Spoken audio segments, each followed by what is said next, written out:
بسم اللہ الرحمن الرحیم۔ ایک بدکار عورت کا قصہ۔ ایک عورت بنی اسرائیل میں رہتی تھی جو بہت بدکار تھی۔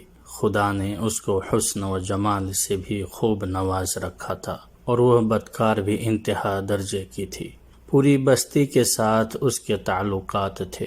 وہ اتنی مالدار ہو گئی کہ اس نے اپنے لیے بڑا محل بنوا لیا تھا اور ایک تخت بنوایا جس پر وہ بن سور کر ملکہ کی طرح بیٹھتی تھی، اور اس کے ساتھ غلط تعلق رکھنے والے پورے شہر کے امراء تھے۔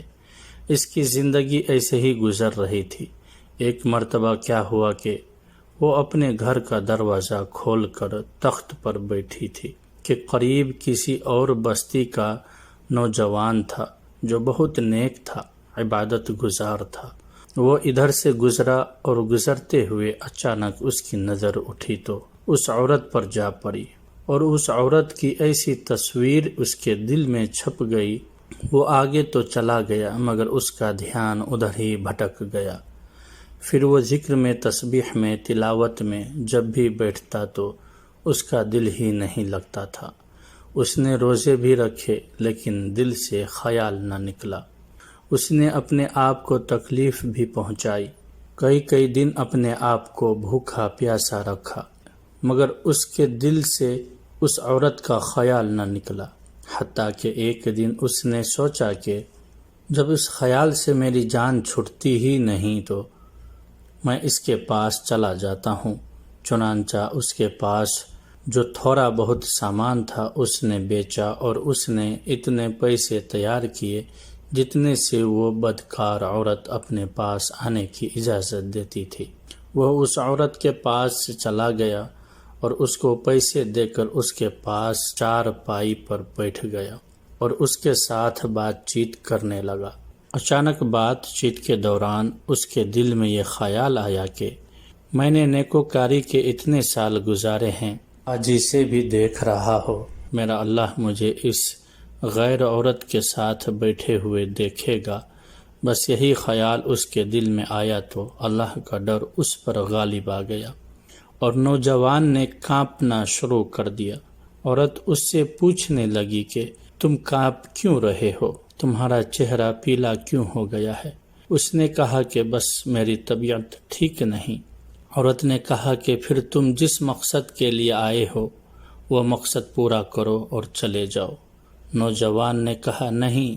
وہ بڑی حیران ہوئی کہ آج تک میں نے زندگی میں کوئی ایسا مرد نہیں دیکھا جو میرے قریب اس طرح چارپائی پر آ کر بیٹھے اور برائی کیے بغیر چلا جائے۔ یہ نوجوان کیسا ہے؟ مگر نوجوان نے کہا اچھا میں چلتا ہوں۔ اس عورت نے کہا کہ تم کون ہو، کیا ہو؟ تو نوجوان نے بتایا کہ میں اس نام کا بندہ ہوں اور فلاں بستی میں رہتا ہوں، اور میرے دل میں یہ خیال آ رہا ہے کہ میں نے اتنی عمر مصلی پر بیٹھ کر گزاری، آج میرا اللہ مجھے تیرے ساتھ بیٹھے ہوئے بھی تو دیکھ رہا ہوگا۔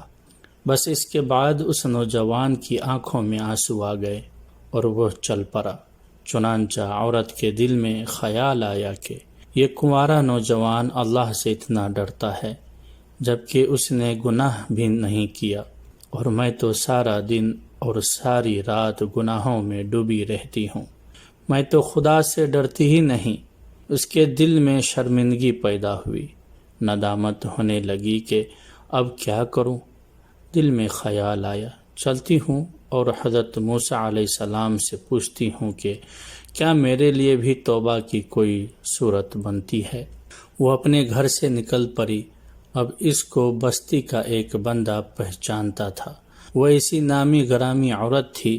وہ چلی گئی اور جا کر حضرت موسیٰ علیہ السلام کو جو دیکھا تو وہ اس وقت بنی اسرائیل کے لوگوں کو نصیحت فرما رہے تھے۔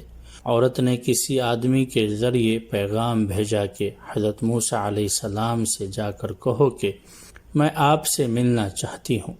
اب جس کو پیغام دیا وہ بھی بے وقوف تھا۔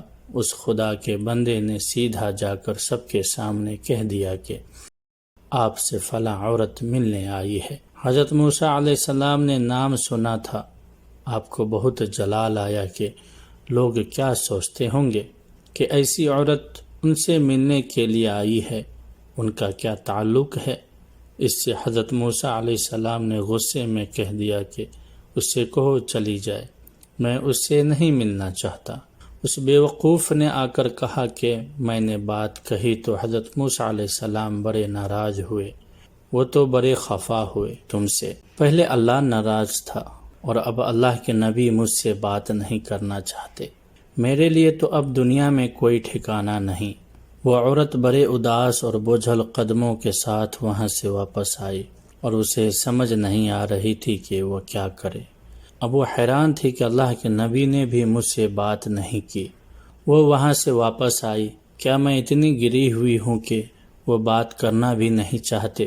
چنانچہ وہ گھر آئی اور اس نے گھر کے کنڈی لگائی۔ اس نے اپنے کسی بڑے سے سنا ہوا تھا کہ بندہ جب اپنے رب کو منانا چاہے تو اس کو چاہیے کہ وہ اس کے سامنے سجدہ کرے، چنانچہ اسے کوئی اور طریقہ آتا نہیں تھا۔ گھر کی کنڈی لگا کر ایک جگہ اس نے اللہ کے سامنے سجدہ کیا، دل سے یہ کہہ رہی ہوگی کہ میں تیرے سامنے جھک رہی ہوں، یا اللہ میرا کوئی نہیں تیرے سوا پوری دنیا میں، اور کوئی نجات کا راستہ نظر نہیں آتا۔ پھر اللہ کے شان دیکھیے، رات دن اس کے دل میں خیال آیا کہ میں عورت ذات ہوں، اکیلی مکان میں رہتی ہوں، ایک میری خادمہ ہیں، تو میں اگر نیت کر بھی لوں تو جتنے لوگوں نے میرے ساتھ بدکار کی ہے وہ تو مجھے اس میں نہیں رہنے دیں گے، تو بہتر ہے میں اس جگہ کو چھوڑ کر چلی جاؤں۔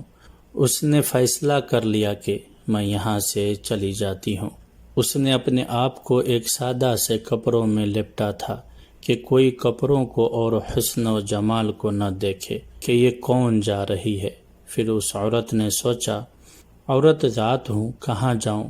دل میں خیال آیا کہ وہ جو نوجوان تھا جس کے دل میں اللہ کا اتنا خوف تھا کہ وہ اللہ کے ڈر سے کانپ رہا تھا، اس بندے کے پاس چلی جاؤں، کیوں نہ میں اس کی خادمہ بن کر رہ جاؤں، ممکن ہے کہ وہ مجھے نکاح میں ہی قبول کر لے۔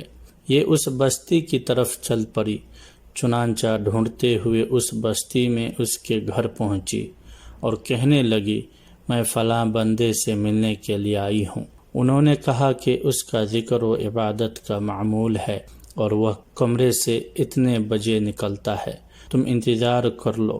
چنانچہ اس عورت نے کہا، وہ انتظار میں بیٹھ گئی۔ جب انتظار کرنے بیٹھی ہوئی تھی تو اچانک نوجوان نے دروازہ کھولا اور اس کی نظر اس عورت پر پڑ گئی، وہ سامنے بیٹھی ہوئی تھی۔ جب نوجوان نے عورت کا چہرہ دیکھا تو اس کو اپنا وہ وقت یاد آ گیا کہ وہ کون سا وقت تھا جب میں اپنے مسلح کو چھوڑ کر بالآخر اس کے چارپائی پر جا بیٹھا تھا۔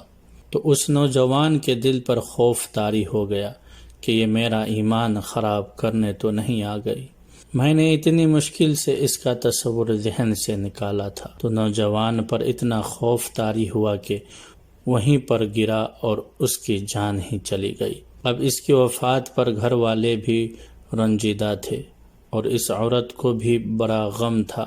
خیر 3 دن کے بعد اس عورت نے اس کے گھر والوں کو بتایا کہ میں تو اس نیت سے آئی تھی، تو انہوں نے کہا کہ اس کا ایک بھائی ہے، اگر تم مناسب سمجھو تو ہم اس سے پوچھ لیتے ہیں، اگر وہ تمہارے ساتھ نکاح کر لے تو تم اسے نکاح کر لو۔ اس نے کہا ٹھیک ہے۔ جب بھائی سے پتہ کیا تو اس نے کہا ٹھیک ہے، اگر پہلے یہ ایسی عورت رہی ہے اور اب توبہ کی نیت کر چکی ہے تو میں اس کو اپنے نکاح میں قبول کر لوں گا۔ چنانچہ اس عورت کا اس کے بھائی کے ساتھ نکاح ہوا اور اس عورت کو اللہ تعالیٰ نے 7 بیٹے عطا فرمائے اور وہ 7 بیٹے بنی اسرائیل کے اولیاء میں سے گزرے۔ ایسی بدکار عورت بھی اگر توبہ کرتی ہے تو اللہ تعالیٰ اسے 7 ولیوں کی ماں بنا دیتے ہیں۔ وہ مولا کتنا کریم ہے۔ اللہ پاک ہم سب کے گناہوں کو معاف فرمائے، آمین۔